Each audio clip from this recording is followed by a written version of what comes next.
Hello, mga ka-dragon fruit. Ayan, flex ko lang itong ating dragon fruit ulit.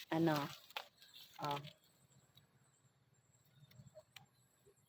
this one, ito yung flower na aabangan natin kung magtutuloy siya into like this. Ayan. Oh, like this.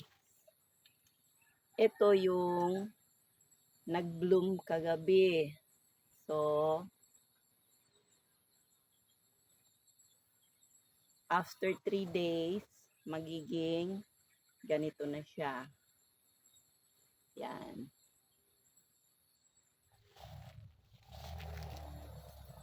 Yan. Yan.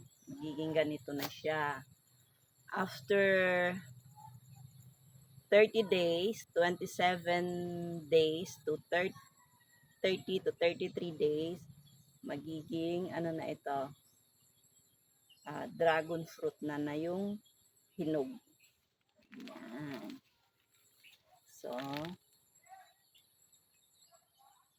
ngayon ay July, ano ba ngayon?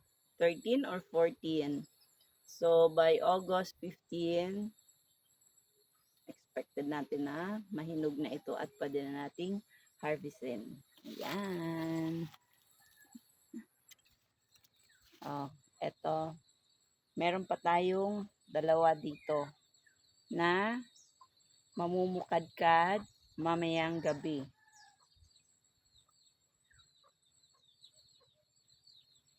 So, lagyan natin ito ng raincoat. Sayang at hindi ako nakapagdala ng plastic. Kaya, dadalawahin natin. Dalawang flower. Ayan.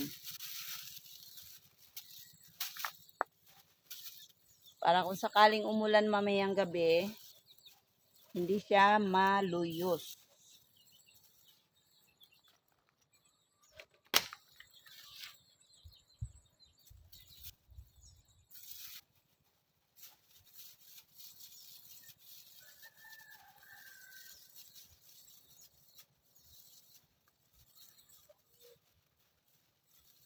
Yan. Make sure na bukas ng umaga, i-visit natin ito at tanggalin natin. Kasi pag nasikatan ng araw, ito ay magmumoist at magkukos ng pagkabulok sa ating dragon fruit. Okay. Ayan, meron pa tayo ditong isa. O, diba? Ang dami ng flower ng ating dragon fruit. Meron pa tayo ditong, ayan, another one. So, bye. Meron pa doon sa kabila. Tara.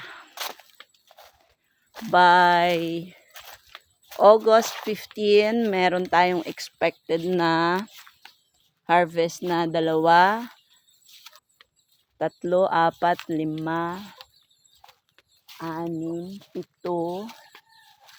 Ayan. Meron pa dito. 7.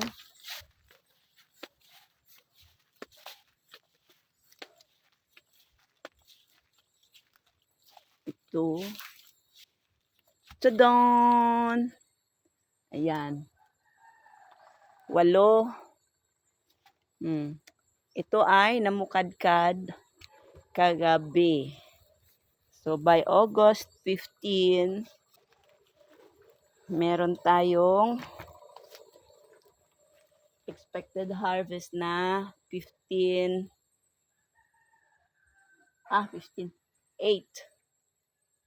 pieces ng dragon fruit. Although meron na tayo ditong hinihintay na mahinog. Asan ba yung bunga niya? Ayun. This one. Ow. Ayan. Yan. Yan na.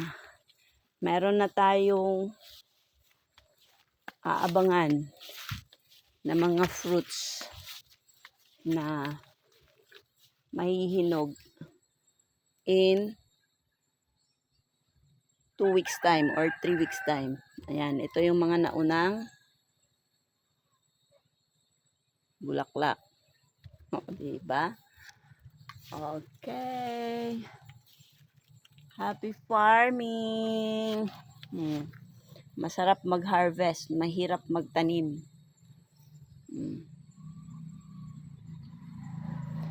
Isang taong tuloy-tuloy na pagtatrabaho at pangangalaga, walang palya. Ayan na sila. So, pwede na natin silang mapakinabangan.